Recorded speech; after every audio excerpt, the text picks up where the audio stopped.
gives me a lot of satisfaction that this South-South Institute is taking place, despite the very difficult times in which the world finds itself, and in which we therefore also find ourselves. And I feel very honored to have been asked to make this speech. The South-South Institute has moved around to various hosts over the last 12 years. It was always put together as an idea, not as a fixed body. And so we moved to Cambodia, we moved to New Zealand, we've had many iterations in Kampala itself.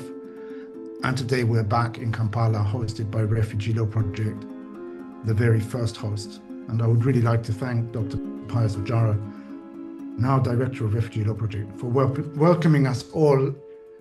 I would also like, as one of the founder members of South-South Institute, to welcome you in that capacity to this sixth South-South Institute.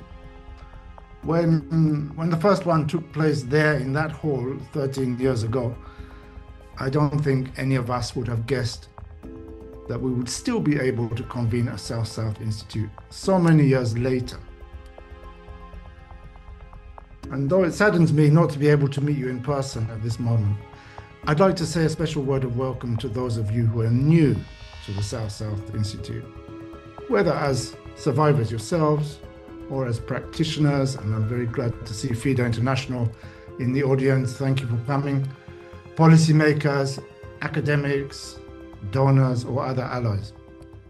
As is the case for other complex social and political challenges, such as those that are created by conflict-related sexual violence, survivors survive better when they know one another, support one another, and can work together. Surviving alone is very difficult, often impossible. I think my first, when I worked in northern Uganda, and this issue became a big issue that I became aware of, one of my colleagues at that time, Rosalba Oiwa, she said, many of the survivors are no longer with us because they took their own lives. So surviving alone is not just difficult, it can be impossible. For that reason too, I want to welcome you, because it's only by new people coming into spaces such as the South-South Institute that we can all keep moving forward on these issues. There are some people who focus only on one issue, but there is no single person issue. And most certainly, conflict-related sexual violence is not a single person issue. For that reason, I really appreciate the name of the Kiriandongo group. Unity is strength. It's important for me, therefore, to express really profound appreciation to a range of individuals and groups who've been working together on these issues for many years now, and who collectively have made it possible for us to have the space to meet and to share, talk, think, maybe even to cry or laugh about the issues that bring us here. I'm going to mention some of them. I can't mention everybody. I've not put them in a particular order. I don't want to imply a hierarchy. Each contribution is so unique that trying to rank them is a fool's exercise. The point is that people matter in this work. Let me start with my now chair. He doesn't like the term, but he's the chair. Onen David Onwech, for also helping to get me to do this speech, but that our connection goes back to around 2011, as he mentioned, as my personal assistant. He made many things possible that would otherwise not have happened. I also know that Onen, as have I done, has maintained close contact with what we can now describe as a diaspora of survivors of conflict-related sexual violence, people who once were clients of Refugee Law Project and who are now spread around the globe. I'd like to mention just a couple of names: Stephen Kigoma, Eme Moninga, Alan Kabenga, Jean-Jacques, as well as others who prefer not to be named. Many of them have continued as activists, even after being resettled.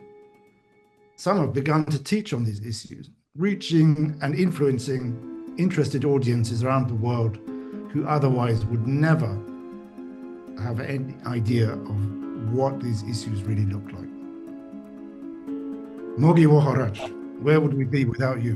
Where would Men of Hope be without your accompaniment over the last decade, and not just Men of Hope? For anyone who wants to see an idea being carried into practice, Mogi is the person to go to. For anybody who needs somebody to walk with them, Mogi is your guy. And I hope many of you gathered here today have had an opportunity to interact with him. If you haven't, take this opportunity. Equally, I really urge you to connect with Esther, now the program manager, gender and sexuality, whom I first met many, many years ago, I think in 1999 or 2000, in Gulu. In English, we talk about a steady pair. Find a more steady pair than Esther. Thank you, Mogi. Thank you, Esther, from the Kampala end, for pulling us all together, despite the many obstacles. And a particular thank to Jarrett. I don't know if he actually reached yet, because I know he was having difficulties with his flights, but who kindly agreed to act as a rapporteur for this meeting. He's also been central to keeping the planning of this South-South Institute moving forward. Coming closer to home, Julius Oguera, I greet you and salute you with all my heart. Your courage and leadership since even before the first South-South Institute is something I can never forget. We first met in 2010, if I remember correctly. And the group you lead, Men of Courage, is very appropriately named for the challenges that demand so much courage have never stopped coming. Even 25 years after what happened. Similarly, I really must salute Men of Hope here in Kampala and Women of Hope that emerged out of Men of Hope. I salute Tunaweza, formerly Men of Peace, the male survivor support group in Nakivale refugee settlement. And I want to just also say a special word of thanks to Brian Luanga, who is no longer at Refugee Law Project, but who did many years of very robust work in Nakivale. The simple fact that these three groups have now existed for more than a decade is a clear and strong message of hope, of peace, and of courage. Indeed, while I was preparing these remarks, it occurred to me that hope, peace, courage could perhaps be the motto of the South-South Institute. We've never had a motto, but I think it's time we had one. By your actions and your solidarity over these many years, you've challenged and you continue to challenge despair with hope, anger with peace, and fear with courage. The changes that you have made to individual lives, to families, to communities, and to a whole way of thinking and working on conflict-related sexual violence should be an inspiration to everyone. And the newer groups that are here today, such as Amajara, Ribe Ayeteko, Unity is Strength, they owe you so much, even if they're meeting you for the first time today. Ameruv, I really want to have a special word for Rose, who has really shown extraordinary leadership over so many years.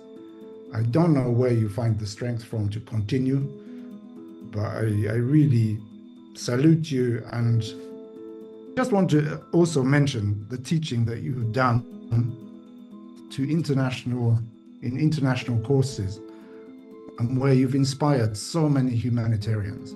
So thank you very much.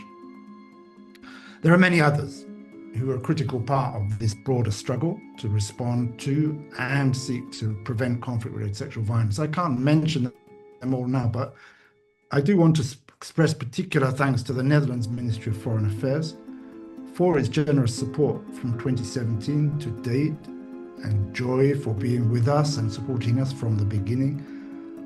It has been a long partnership.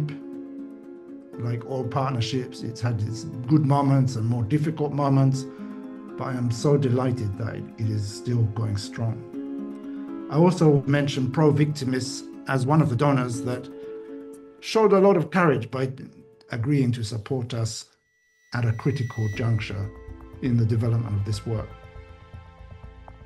I have to mention Government of Uganda and OPM for permitting this work to proceed in the settlements. Even that, you cannot take it for granted. So I thank them.